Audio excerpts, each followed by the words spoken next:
সঙ্গে এতটা টানটান লড়াই হতে পারে এরকম করে দর্শকদেরকে বাদ দিতে হবে। প্রতিদিন অপেক্ষা ম্যাচ দেখার জন্য, তবে তার আগে যদি ক্রিকেটের আরো একটু বাড়তি উৎপাদনা পাওয়া যায় এর থেকে বেটার আর কি হতে পারে। স্ট্রাইকে রাজীব 6 বলে 22 রান প্রয়োজন। মহেশ্বর তার হাতে বল তুলে দেওয়া হয়েছে, তিনি আসবেন দায়িত্ব নিয়ে 6 বল থেকে 22 বাঁচানোর জন্য। রাজীব মন্ডল 31 বলে 56 করেছেন, আপনার 56 কিন্তু এর আগেও এগিয়ে যেতে হবে একদম।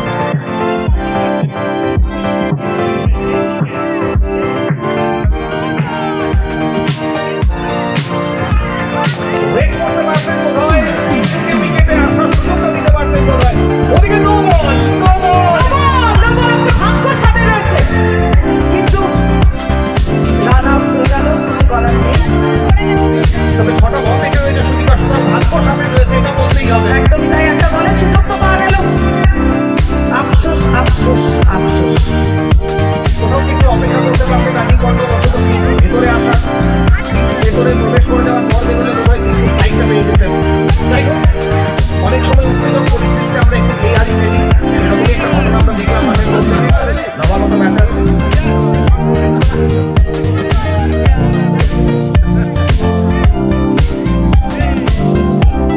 আমাদের এই খেলাটির শেষে আমাদের ছোট্ট বোন যে প্রথম আবৃত্তি করে আমাদের সাংস্কৃতিক অনুষ্ঠানটা শুরু করবে,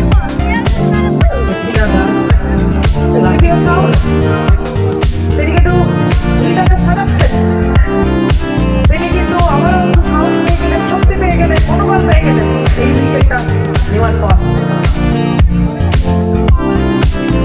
নতুন ব্যাটসম্যান, হাতে মাত্র 6টি বল, 6 বলে 21 রানের প্রয়োজন।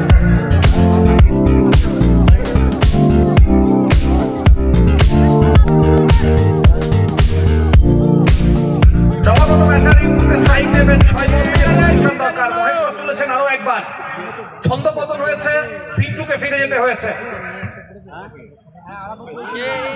ব্যাটসম্যান দৌড়েছিলেন নন স্ট্রাইক এন্ড থেকে, তবে স্ট্রাইকিং এন্ডের ব্যাটার কুন্তল জানতেন রান নেওয়ার কোনো অবকাশ নেই, এক্ষেত্রে ডট বল। যে কোনো প্রকারে এখন স্ট্রাইকে যেতে হবে রাজীব মন্ডলকে, স্ট্রাইকে যেতেই হবে রাজীব মন্ডলকে। কুন্তলের ছবিটা এবার টেনে নিয়ে আয়। কুন্তলের জুম করে নিয়ে একটা হালকা আলতো শট, প্রান্ত বদল, 1টি রান। এক্সাইটমেন্টটা দেখো, বল আমাদের সঙ্গে বোলার মহেশ্বর কতটা এক্সাইটেড।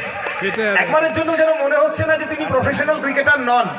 জেতার চাহিদা আমাদের প্রত্যেকের মনের মধ্যে আছে এবং এই জেতার খিদেটাই আমাদেরকে সমাজে সবসময় এগিয়ে রাখে।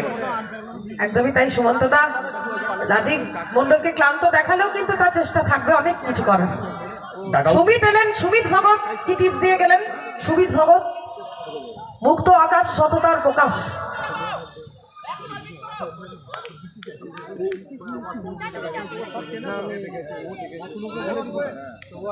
বার্তা এলো বাইরে থেকে, তবে সে বার্তা কতটা কার্যকরী হবে সেটাও দেখতে হবে।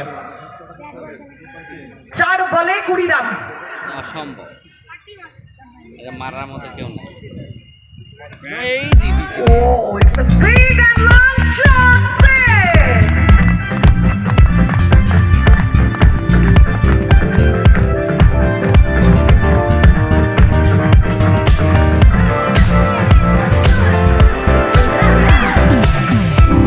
কোথায় আছে যতক্ষণ শ্বাস ততক্ষণ আস, যতক্ষণ রাজীব আছে ততক্ষণ আশা বেঁচে আছে।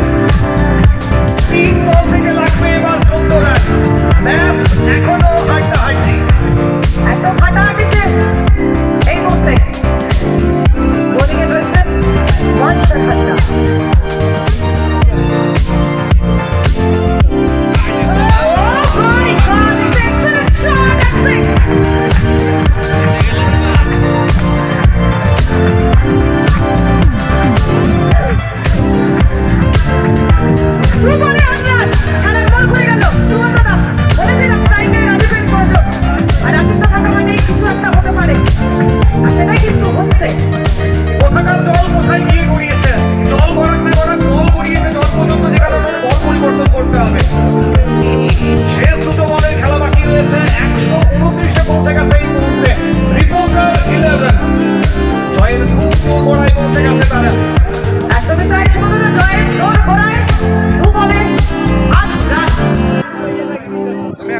হ্যাঁ, টানটান উত্তেজনা। দর্শকরা শুনতে পাবো, আমরা শুনতে পাচ্ছি টানটান উত্তেজনা। আজকের এক্সিবিশন ম্যাচ। রাজীব মণ্ডলকে কিন্তু শান্ত মাথায় খেলতে হবে। শান্ত থাকতে হবে, তবে তার মধ্যে একটা খেলাটা খেলতে হবে। দুই ফিল্ডার সামনে দাঁড়িয়ে রয়েছে। উল্টা, উল্টা, উল্টা, উল্টা, উল্টা।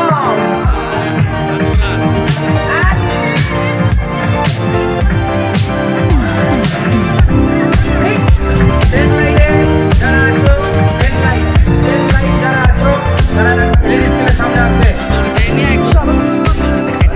এবং তৃতীয় অঙ্গনকে রেফার করা হয়েছে, কারণ উত্তপ্ত ওয়েবসাইটের উপরে ছিল কিনা সেটা চেক করা হবে। যদি ওয়েবসাইটের উপরে হয় সেক্ষেত্রে কিন্তু নো বল আসতে পারে, এবং সেক্ষেত্রে একটা রান চলে যাবে, বল বেঁধে ধরে যাবে এবং একটা বল বেঁচে থাকবে।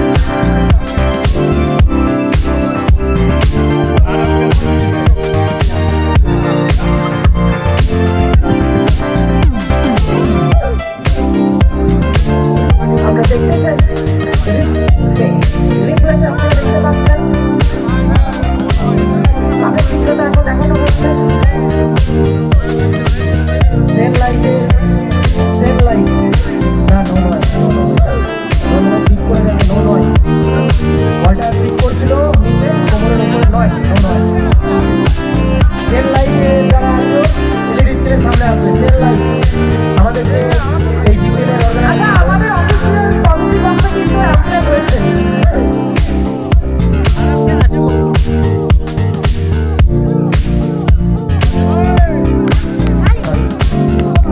ভুল করে বলে ফেলেছি, যাই হোক আপনারা ডিসাইড করবেন। মাঠের ভেতরে যে বাইকগুলো আছে দয়া করে বার করে নেবেন, নাহলে রাত 8টার পর বেরোবেন। বাইক সাইকেল যাই আছে যদি না বার করে রাখেন বাইরে, তাহলে কিন্তু রাত 8টার পরই বার করতে পারবেন, কারণ প্রতিটা গেট শুধুমাত্র বেড হাতে নিয়ে দাঁড়িয়ে আছে কুন্তল চ্যাটার্জি। কিন্তু সব ব্যারিকেড লেগে যাবে। So it's a no ball. No বলের সিদ্ধান্ত দিয়েছেন এখানে। আর 6 না 4 একটু আম্পায়ারকে জিজ্ঞেস করছি, আমরা মাঠে যারা রয়েছেন। 6 ছিল, ওকে 6, অর্থাৎ আমরা স্কোর বোর্ডের দিকে তাকাবো। রিপোর্টার একাদশ তাদের ড্রেসিং রুম জাগআউট থেকে আর বুঝিয়ে এক দিচ্ছে রান প্রয়োজন। জয়ের দোরগোড়ায় তারা, কাজ সম্পূর্ণ হয়ে গেছে। 2 বলে 1 রান, ম্যাচ কিন্তু ড্র এখনো পর্যন্ত। ये तो हार के जीतने वालों को बाजीगर कहते हैं, ये लोग बाजीगर हैं।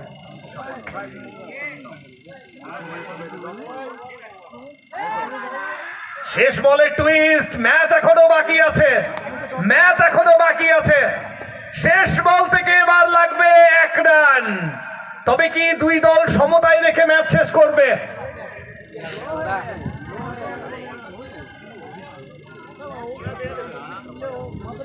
রাজবলি বা ইজাজ কেউই চাইছেন না ম্যাচ যেন সুপার ওভারে না হয়। মুস্তাফাকে কিন্তু একদম চোখ রাখতে হবে রাজীব মণ্ডলের দিকে, কি চাইছেন সেটা বুঝতে হবে, কারণ সময় হাতে খুব অল্প।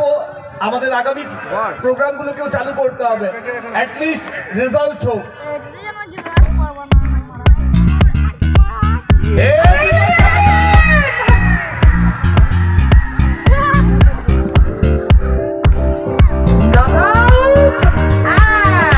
আমাদের প্রীতি ম্যাচে আজকে এক্সিবিশন ম্যাচে জয়লাভ করলো সাংবাদিক একাদশ।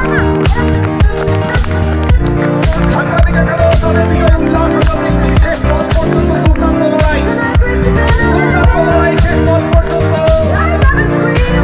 রাজীব মণ্ডল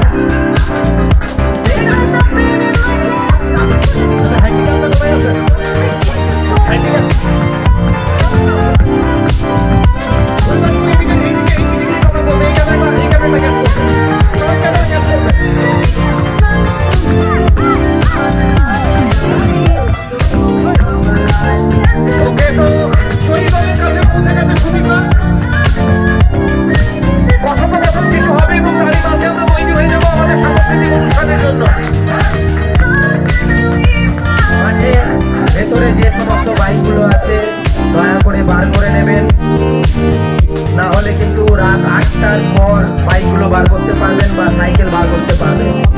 আর গেটের সামনে কোনো ভ্যান, কোনো খাবারের দোকান কিন্তু লাগাবেন না। মাঠ আছে, মাঠের সাইডে এক ধার দিয়ে সব খাবারের দোকান লেগে আছে, ওইদিকেই লাগাবেন। প্রতিটা গেট কিন্তু বন্ধ হয়ে যাবে, শুধুমাত্র হেঁটে যাওয়া এবং আসার জন্যই। আমাদের ম্যাচ অফিসিয়াল রুম অর্থাৎ কমেন্ট্রি বক্সের সামনে আসবার জন্য অনুরোধ জানাচ্ছি। সম্মানীয় এসডিপিও স্যার আমাদের মধ্যে রয়েছে, তাকেও আমরা বলবো আসতে।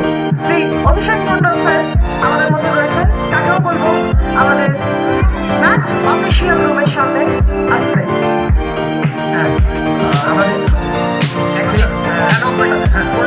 আমাদের সাংস্কৃতিক অনুষ্ঠানটা শুরু করবো, একটু তাড়াতাড়ি করলে ভালো হয়।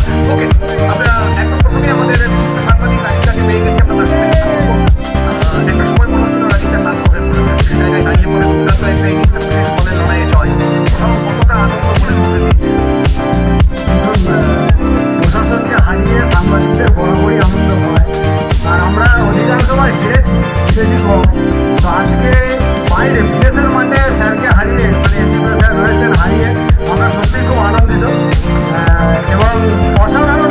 সব থেকে বলবো যে একটা যেটার জন্য এই এক্সিবিশন ম্যাচ, মানে খেলার মধ্যে সৌভ্রাতৃত্ব বজায় থাকুক, সুন্দর একটা মুভমেন্টে এত সুন্দর একটা খেলা, যেটা আমরা কমিটিরা চাইছিল সেটা কিন্তু সাকসেস হয়েছে এবং সুন্দর একটা ম্যাচ উপভোগ হয়েছে, এটাই ব্যাপার। এবং অবশ্যই জেতার জন্য মাঠে আমরা বারবারই নামি স্যারেদের এগেস্টে কিন্তু বারবার পরাস্ত হই। তবে আজকে যেন কোথাও একটা নতুন বছর 2026-এ আমরা হারাতে পেরেছি, এটা আমাদের কাছে একটা বিরাট ব্যাপার এবং অনেক বড় একটা রানের টার্গেট ছিল। তবে সব থেকে বড় ধন্যবাদ দিতেই হয় সুদীপাকে, যে আমাদের বর্ধমানে তো সব মাঠেই থাকে, এখানেও পুরস্কারতে ওকে আমরা পেয়েছি এবং আপনাকে পেয়েছি। আপনারা দুজন মিলে যেভাবে উদ্বুদ্ধ করলেন তাতে আমরা অনেকটা চেয়ার আপ হলাম এবং স্যারদেরকে হারাতে সক্ষম হলাম। এবার এই বার্তাটা সব থেকে বেশি করে বুমেরাং হয়ে ফিরে আসতে চলেছেন। তারা বলছেন চিয়ার আপ করতে আমরা সাহায্য করছি, স্যার বলবেন যে আপনারা ওদেরকে বেশি উদ্বুদ্ধ করে দিয়েছেন। যাই হোক না কেন স্যার, প্রশাসনের প্রচুর দায়িত্ব থাকে, প্রত্যেক দিন মানুষের জন্য প্রচুর প্রচুর কাজে নিয়োজিত থাকতে হয়। তার মধ্যে থেকেও যে এই ধরনের বিনোদনমূলক অবসরগুলোতে নিজেদের জন্য সময় বের করে আনা এবং এই ধরনের একটা পরিসরে যুক্ত হওয়া, কি বলবেন স্যার পুরো আয়োজনটা নিয়ে? Thank you. অসাধারণ একটা ম্যাচ এখানে আমরা খেললাম। আমরা বেসিক্যালি এই এক্সিবিশন ম্যাচ মাঝে মাঝেই খেলে থাকি। তো বেসিক্যালি পুলিশ ডিপার্টমেন্টে আমাদের ফিট থাকতে হয়, তো ফিট থাকার জন্য আমাদের খেলা মানে খুব জরুরি, অত্যন্ত জরুরি। আমি ধন্যবাদ জানাবো অর্গানাইজারদের এত সুন্দর গ্রাউন্ড প্রিপারেশন করার জন্য। পিচ খুব ভালো ছিল এবং খুব সুন্দর একটা ম্যাচ এখানে হলো অ্যান্ড খুব কম্পিটিটিভ ম্যাচ আমরা দেখলাম। অ্যান্ড রাজীব খুব অসাধারণ খেলেছে, এর আগে অনেকবার খেলা হয়েছে আমাদের সামাজিকদের সাথে, প্রত্যেকবার ভালো পারফর্ম করে কিন্তু হয়তো জিততে পারেনি। আজকে একদম মানে ভালো খেলে ফিনিশ করাটা খুব ইম্পর্টেন্ট, ও ফিনিশ করেছে, তার জন্য ওকে অনেক কনগ্রাচুলেশনস অ্যান্ড এন্টায়ার রিপোর্টার্স 11কে congratulations. Thank you. Thank you sir. আমরা এবারে পুরস্কার বিতরণী যে পর্ব রয়েছে সেখানে দ্রুত চলে যাব। Prize distribution. আচ্ছা, ওকে, থ্যাংক ইউ স্যার।